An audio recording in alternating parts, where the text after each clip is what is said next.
আসসালামু আলাইকুম। সকালে দেখতে পাচ্ছেন যে একটি খামারের কাজ চলছে, স্ক্রু মারা হচ্ছে।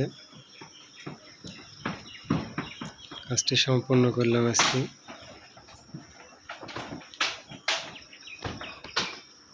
সকলে ভিডিওটি দেখবেন এবং সাবস্ক্রাইব করবেন।